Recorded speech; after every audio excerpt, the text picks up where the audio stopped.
Israeli Prime Minister Benjamin Netanyahu is in Florida for talks with US President Trump. Both leaders are set to discuss the next steps of the Gaza truce plan. This will be the 6th meeting between the two leaders this year and the 5th in the United States.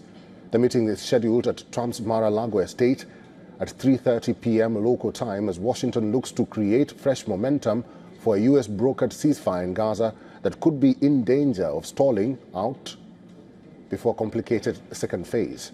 A wide range of regional issues is expected to be discussed, including Iran, talks on an Israel-Syria security agreement, the ceasefire with Hezbollah in Lebanon, and the next phase of the Gaza deal. In the meantime, Israel, Greece, and Cyprus have signed a trilateral work plan for military cooperation for 2026 in a move that further deepens security coordination among two key regional rivals in the Eastern Mediterranean. According to IDF, the agreement also includes bilateral work plans between the IDF, Greece's Hellenic Armed Forces, and the Cyprus National Guard.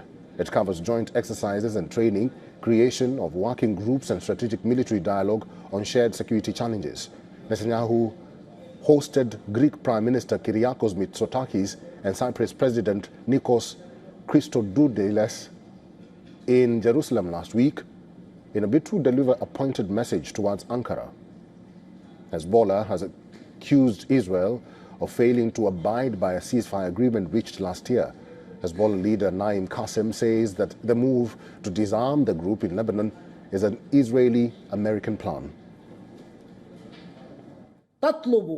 Disarmament is an Israeli-American plan to demand exclusive arms control while Israel is committing aggression and US is imposing its will on Lebanon, stripping it of its power, means that you are not working in Lebanon's interest, but rather in the interest of what Israel wants.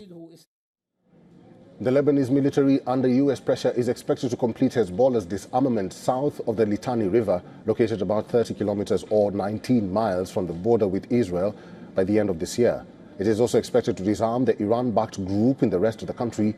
Parallel to this, Israel continues to build its arsenal of advanced weaponry to tackle incoming projectiles in its territory. On Sunday, Israel's defense ministry deployed a new iron beam laser system. The system was delivered to the Air Force at a ceremony in northern Israel to help it intercept aerial threats. Israeli defense minister said that the high-power laser interception system achieved full operational maturity and had successfully executed multiple interceptions. Core developed by Elbit Systems and Rafael Advanced Defense Systems, Iron Beam is a decade-old project of Israel. Its induction was fast-tracked after the country's missile defense system failed to intercept all projectiles fired by Iran towards Israel during the 12-day war.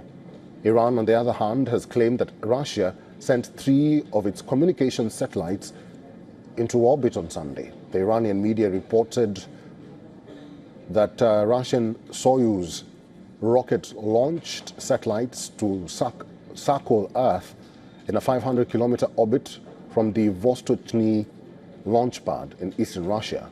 The report added that 3 satellites are dubbed Paya, Kosa, and Zafar 2.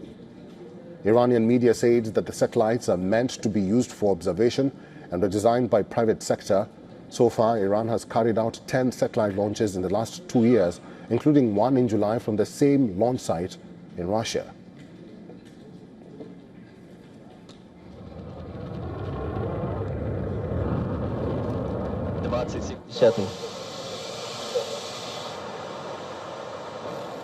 The Israeli leader is expected to raise his concerns about Iran and the Lebanese militant group Hezbollah after conflicts with both of them. But Monday's talks are expected to focus heavily on President Donald Trump's Gaza ceasefire plan. That plan took effect in October and halted more than 2 years of war between Israel and Hamas. Now, Netanyahu is bringing with him the last hostage family. These are relatives of an Israeli policeman killed in that Hamas attack on October 7th, 2023.